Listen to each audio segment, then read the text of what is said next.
है बिस्मिल्लाहिर्रहमानिर्रहीम। Complex variable पढ़ा रहा हूँ, लेक्चर नंबर 1 है। कॉम्प्लेक्स नंबर क्या है ये आपको पहले से पता है। इमेजिनरी नंबर क्या है ये भी मैंने बता दिया, ये भी आप जानते हैं पहले से। असल में जो कोर्स शुरू करना है वो यहाँ से शुरू करना है। Complex number x square plus 1 is equal to 0, ये एक छोटी इक्वेशन है जो कॉम्प्लेक्स नंबर को जनरेट करती है। मतलब ये वो इक्वेशन है, स्मॉलेस्ट इक्वेशन, जिससे कॉम्प्लेक्स नंबर फॉर्म होता है। कैसे फॉर्म होता है, let's see. X square plus 1 is equal to 0, x square is equal to -1, x is equal to plus minus radical -1, x is equal to plus minus iota. अब ये जो radical -1 की value है इसको हमने आयोटा कहा है, तो लिहाजा ये वैल्यू जहाँ भी आयोटा लिखा जाएगा, ये नोटेशन है, ये नोटेशन रिप्रेजेंट करती है रेडिकल -1 को। आयोटा को हमने स्टोर कर लिया, रेडिकल -1 को स्टोर कर लिया आयोटा के अंदर। आयोटा को आयोटा से मल्टीप्लाई करें तो इसका मतलब रेडिकल -1 को मल्टीप्लाई करें रेडिकल -1 से, तो आयोटा स्क्वायर मतलब होता है -1 के। ये एक आइडेंटिटी बन गई आपकी, फॉर्मूला बन गया। मतलब माइनस से दोनों तरफ ऑपरेट करेंगे तो माइनस आयोटा स्क्वायर बराबर होगा +1 के। तो दो आपको फॉर्मूले याद होना चाहिए कि आयोटा स्क्वायर की वैल्यू होती है -1 और माइनस आयोटा स्क्वायर की वैल्यू होती है 1।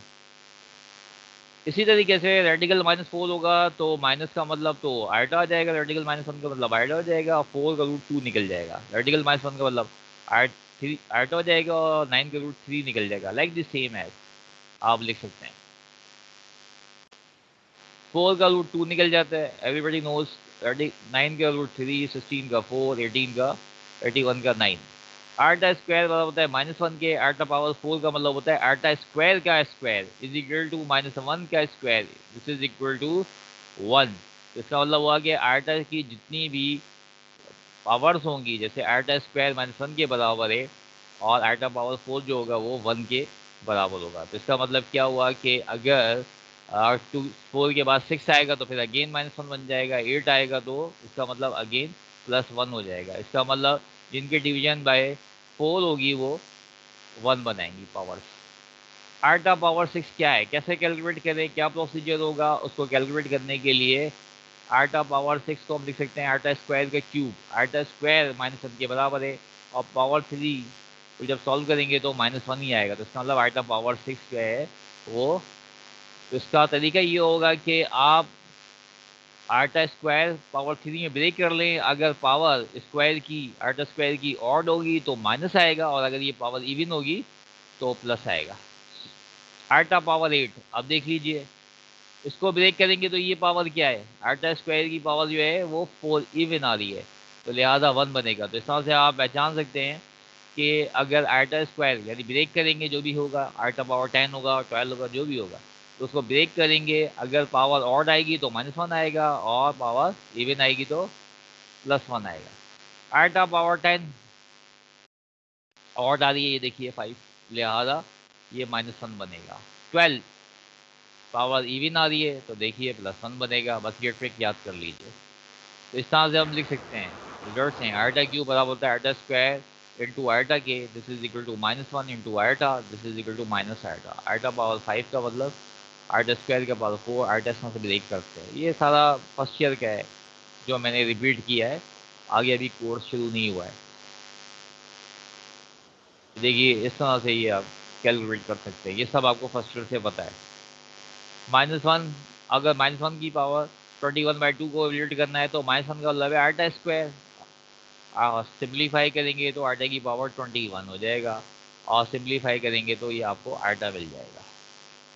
z is equal to A plus आटा B is equal to A, bracket के अंदर लिखेंगे a कॉमा बी। मतलब क्या होगा कि जो प्लस आटा है ये कॉमे की फॉर्म में चला जाता है, यानी कॉम्प्लेक्स नंबर को दूसरा तरीका जो लिखने का है वो ऑर्डर पेयर की फॉर्म में a कॉमा बी, ये कॉमा प्लस आटा को रिप्रेजेंट करता है।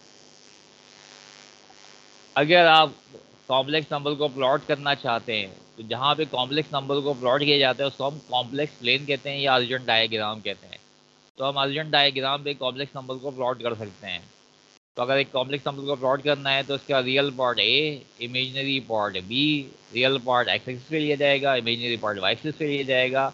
लिहाजा हमें एक पॉइंट मिलेगा ए प्लस आटा बी, और उसको ऑर्डर पेयर की फॉर्म में हम लिखेंगे ए कॉमा बी वाई, बिकॉज क्योंकि ए जो है वो रियल है तो लिहाजा ए है, और बी जो है वो इमेजिनरी एक्सिस पर है इसको हम वाई एक्सिस को इमेजनरी कहेंगे, तो लिहाजा प्लस बी के साथ आयटा लग जाएगा, और इस आयटा को प्लस आयटा को हम कॉमे की फॉर्म में लिखते हैं। Imaginary number eta 0 plus eta into 1 0,1, तो आयटा को ऑर्डर बियर की फॉर्म में 0,1 लिखा जाता है। आयटा स्क्वायर को ऑर्डर बियर की फॉर्म में -1,0 लिखते हैं। लेंथ ऑफ कॉम्प्लेक्स नंबर, अगर किसी कॉम्प्लेक्स नंबर की जो अर्जेंट डायग्राम के अंदर मौजूद है उसकी अगर लेंथ मालूम करना चाहते हैं तो उसके लिए जो फॉर्मूला इस्तेमाल करते हैं वो यूज़ करते हैं मॉड जेड। मॉड जेड का मतलब है length of a complex number, तो लिहाजा ये ट्रायंगल बन जाती है, राइट एंगल ट्रायंगल है, ये ए है ये बी है। तो अब आप इस पे पाइथागोरस थ्योरम भी लगा सकते हैं, hypotenuse square is equal to perpendicular square plus base square, उस फॉर्मूले से इसकी लेंथ मालूम की जा सकती है। तो ए प्लस आयटा बी एक कॉम्प्लेक्स नंबर है, इसकी अगर आप लेंथ मालूम करना चाहते हैं तो पाइथागोरस थ्योरम इस्तेमाल करके आप इसकी लेंथ मालूम कर सकते हैं। तो length of a complex number का फॉर्मूला ये होता है z is equal to A plus iota b under radical z is equal to mod के अंदर रख दिया तो इसका मतलब लेंथ कैलकुलेट कर रहे हैं, तो mod z is equal to under radical a square plus b square. या दूसरे तरीके से अगर आप फॉर्मूला यूज़ करें, हाइपोटेनस का मतलब है मॉड जेड स्क्वायर, परपेंडिकुलर का मतलब है बी स्क्वायर, और बेस का मतलब है ए square.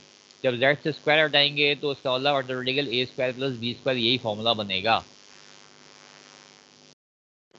Imaginary axis, real axis, imaginary axis, अगर आप कॉम्प्लेक्स नंबर को अर्जेंट डायग्राम में प्लॉट करना चाहते हैं तो ये देखिए पॉइंट ए है, इसको प्लॉट करने का तरीका ये, अलॉन्ग एक्सिस ये 3 यूनिट चलें, अलॉन्ग वाई एक्सिस आप 2 यूनिट चलें, तो ये पॉइंट आपको मिलेगा 3 प्लस 2 आइटा मतलब 3,2 मिलेगा। इसी तरह से आप अगर लेफ्ट पे चले जाएँ तो ये देखिए -4 होगा, और ये हाइट चली जाइए तो ये 5 होगा, तो इसका मतलब -4 प्लस 5 आइटा ये कॉम्प्लेक्स नंबर होगा। अगर आप इसकी लेंथ कैलकुलेट करना चाहें तो आप कैलकुलेट कर सकते हैं इसके फॉर्मूले से, कॉम्प्लेक्स नंबर की लेंथ के फॉर्मूले से, और इसी पॉइंट को हम -4,5 भी लिख सकते हैं। इसी तरह से अगर थर्ड पॉइंट में चले जाएं तो ये देखिए ये एक्स एक्स पे -5 है और वाई एक्सिस पे -4 है, तो इस पॉइंट को लिख सकते हैं -5, z is equal to 3 plus 2 iota, ये वाला जो पॉइंट है इसकी मैं लेंथ कैलकुलेट करना चाह रहा हूँ, तो कैसे कैलकुलेट कर सकता हूँ, मॉड के अंदर रख दिया और उसके बाद मैंने फॉर्मूला यूज़ कर दिया, 3 का स्क्वायर आइटा गोज आउट 2 का स्क्वायर, लिहाजा इसकी जो लेंथ मिल गई 9 प्लस 4 इट मीन रेडिकल 13। इसका मतलब हुआ कि ये जो लंबाई है कॉम्प्लेक्स नंबर पॉइंट ए की, इसकी लंबाई रेडिकल 13 है। इसी तरीके से अगर हम कैलकुलेट करना चाहें लेंथ इसकी -4 प्लस 5 आ जाएगी तो हम कर सकते हैं, ये देखिए -4 प्लस 5 आ जा, तो मॉड के अंदर रखा अंडर रेडिकल -4 का square iota goes out plus 5 का स्क्वायर, सिंप्लीफाई किया रेडिकल 41, तो इसका मतलब हुआ कि इसकी जो लेंथ होगी वो रेडिकल 41 होगी।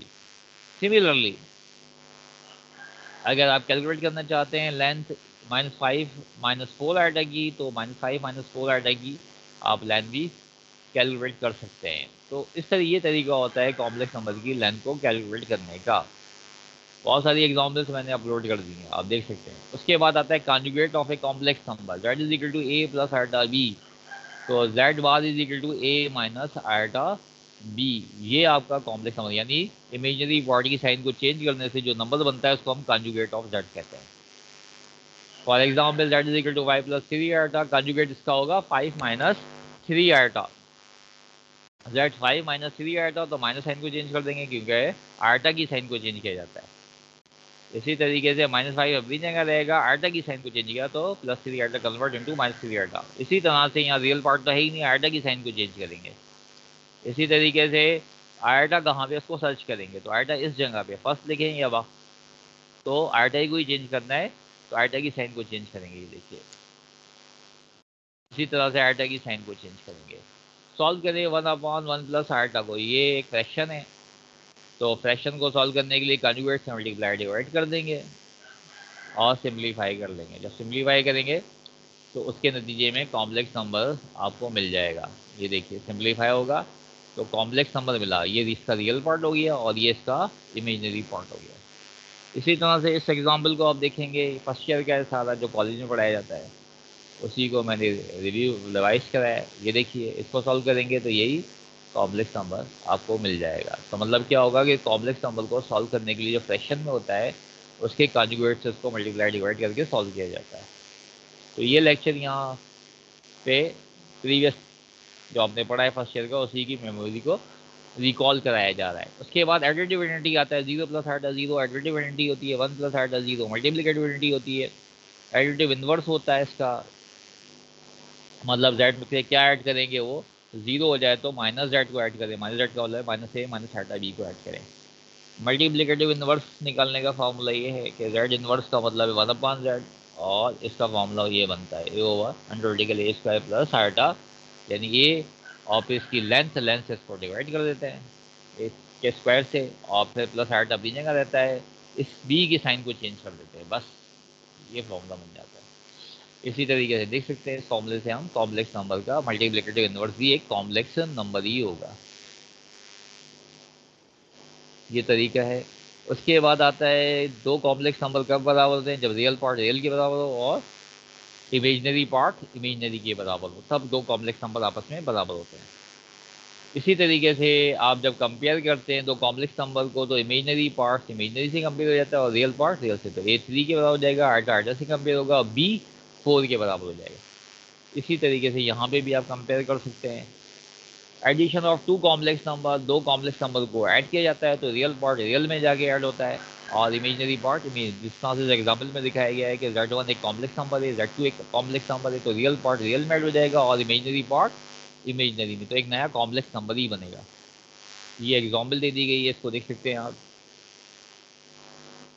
Subtraction of two complex number, दो कॉम्प्लेक्स नंबर की जो सब्ट्रैक्शन होती है वो भी एडिशन के रूल पे ही होती है। तो हम क्या करते हैं कि माइनस को अंदर ले जाते हैं और यहाँ प्लस आ जाता है, तो माइनस जब मल्टीप्लाई होगा तो पूरी नंबर से मल्टीप्लाई होगा और फिर ऐड करते हैं रियल का रियल में और इमेजनरी का इमेजनरी में।